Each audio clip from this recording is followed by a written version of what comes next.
Assalamualaikum, selamat berjumpa kembali sahabat mahasiswa dengan saya Latifah.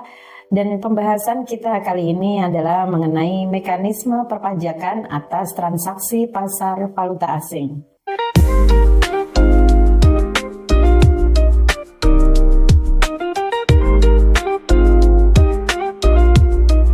Dalam dunia usaha maupun bisnis, kita pasti pernah mendengar istilah valuta asing atau lebih sering disingkat dengan falas ya. Valuta asing ini adalah mata uang yang digunakan dalam perdagangan atau transaksi berskala internasional, dilakukan oleh individu, bisa oleh badan atau negara. Falas tidak hanya digunakan untuk perdagangan, tetapi juga sebagai bentuk investasi yang diminati para investor. Falas juga sering menjadi pilihan investasi karena pergerakan harga yang cepat menawarkan potensi tingkat pengembalian dan laba yang tinggi dibandingkan dengan perdagangan lainnya. Nah, memahami falas dan aspek perpajakannya menjadi sangat penting karenanya. Sebelum kita memasuki aspek perpajakan yang dikenakan dalam transaksi pasar valuta asing, maka kita perlu memahami terkait valuta asing itu sendiri ya. Pertama yang perlu dipahami yakni syarat utama dalam peran ekonomi sebuah mata uang asing ya. Jadi valuta asing atau falas itu memiliki syarat dan perannya dalam ekonomi. Yang pertama adalah syarat valuta asing. Syarat utama mata uang asing dapat digunakan dalam perdagangan internasional adalah memiliki nilai tukar yang kuat di dunia atau hard currency.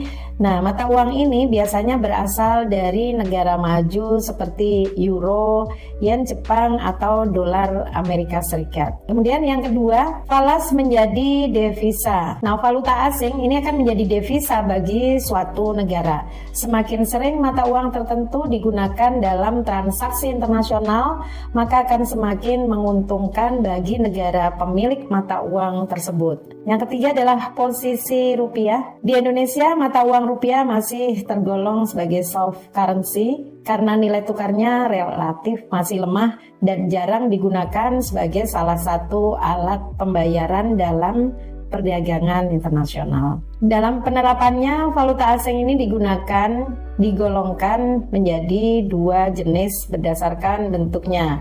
Yang pertama adalah valuta asing fisik, yang kedua valuta asing non-fisik. Jenis valuta asing fisik ini adalah uang yang digunakan dalam arti dan bentuk sebenarnya, seperti uang kartal atau uang kertas atau uang logam yang biasa digunakan pada perdagangan internasional. Kemudian valuta asing non-fisik. Nah, transaksi falas non-fisik ini tidak menggunakan uang fisik sebagaimana falas fisik ya, melainkan menggunakan surat berharga atau uang giral. Nah, jenis-jenis surat berharga ini bisa berupa wesel, bisa cek, atau surat berharga lain yang dapat menggantikan uang tunai. Terdapat 4 jenis transaksi utama valuta asing yang umum dilakukan di pasar internasional. Ya. Yang pertama adalah transaksi spot, di mana transaksi spot ini adalah pembelian dan penjualan falas dengan serah terima dan pembayaran antar bank diselesaikan segera dalam waktu 2 hari kerja. Ini dinamakan transaksi spot. Kemudian yang kedua adalah transaksi forward. Nah, dalam transaksi forward itu transaksi kontrak ditandatangani hari ini, tetapi pembayaran dan serah terima dilakukan sesuai dengan tanggal yang ditetapkan di masa depan. Dan ini disebut transaksi berjangka. Kemudian yang ketiga adalah transaksi swap. Transaksi swap ini merupakan kombinasi transaksi spot untuk pembelian dan penjualan dengan transaksi forward. Nah, ini adalah kombinasi antara transaksi spot dengan transaksi forward dalam falas. Yang keempat adalah transaksi option. Nah, kontrak yang memberikan hak untuk membeli atau menjual valuta asing pada harga, jangka waktu, dan tanggal tertentu, pada tanggal akhir tertentu. Nah, namanya option, maka ini adalah pilihan memberikan hak untuk membeli atau menjual falasnya. Transaksi spot itu memiliki 3 jenis turunan berdasarkan waktu penyerahan dana hasil transaksi.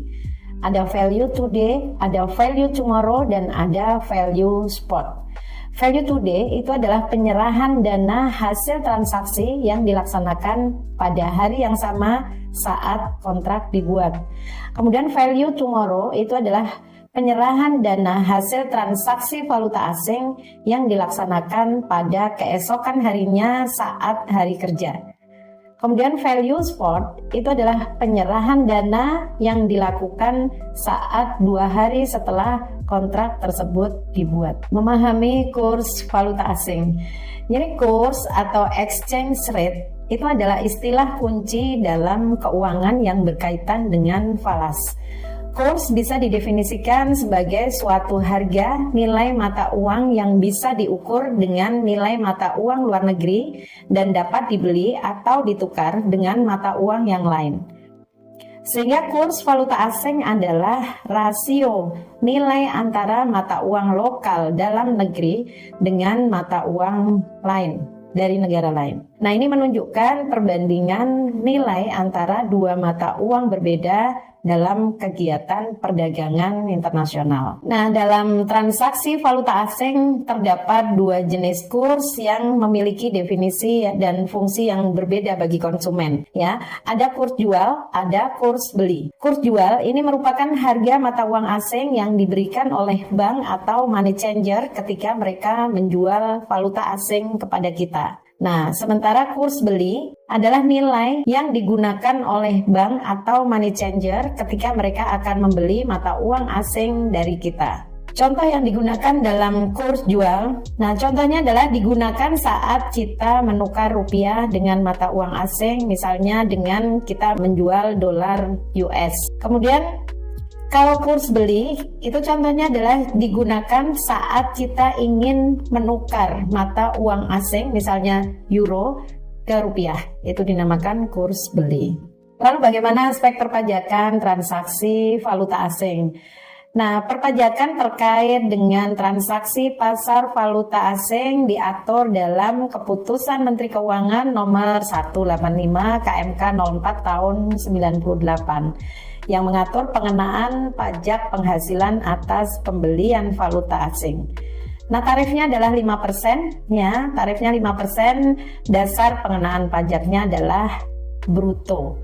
Di mana jumlah bruto tersebut merupakan jumlah yang dikeluarkan pembeli dalam nilai rupiah, ya.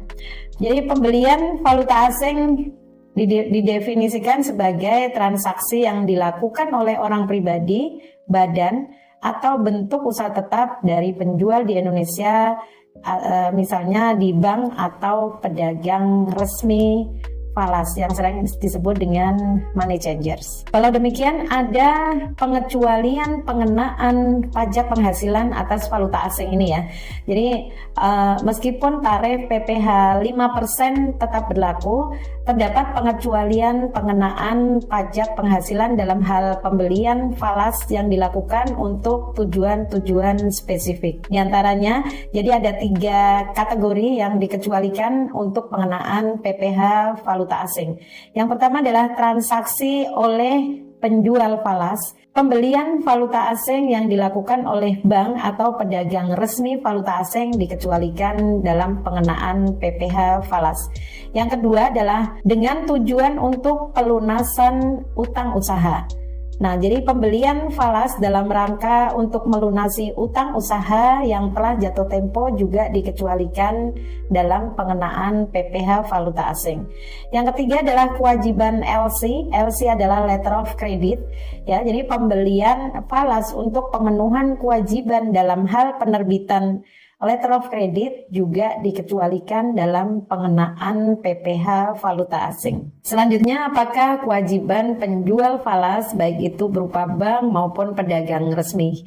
Ya, berdasarkan pasal 4 KMK nomor 185 KMK 04 tahun 98, penjual falas atau penjual valuta asing itu memiliki 4 kewajiban utama terkait pemungutan dan pelaporan pajak penghasilan. Ya, yang pertama adalah melakukan pemungutan pajak penghasilan. Nah, jadi penjual falas wajib memungut pajak penghasilan pada saat penjualan falas saat dilakukan langsung memungut pajak penghasilan. Kemudian kewajiban yang kedua adalah memberikan bukti.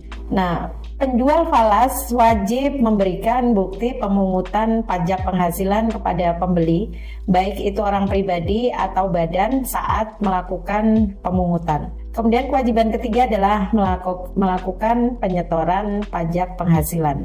Penjual falas wajib menyetorkan PPh yang dipungut menggunakan satu surat setoran pajak ke Bank Persepsi atau Pos dan Giro selambat-lambatnya tanggal 10 bulan berikutnya. Kewajiban keempat adalah melakukan pelaporan pajak penghasilan. Penjual falas wajib melakukan pelaporan pajak penghasilan yang sudah dipungut dan distor ke KPP tempat penjual terdaftar selambat-lambatnya tanggal 20 bulan berikutnya setelah penjualan falas. Nah, demikian tadi sahabat mahasiswa penjelasan Ibu mengenai mekanisme perpajakan atas transaksi pasar valuta asing, dan kita akan ketemu kembali dalam sesi-sesi perpajakan internasional berikutnya. Sampai jumpa. Assalamualaikum.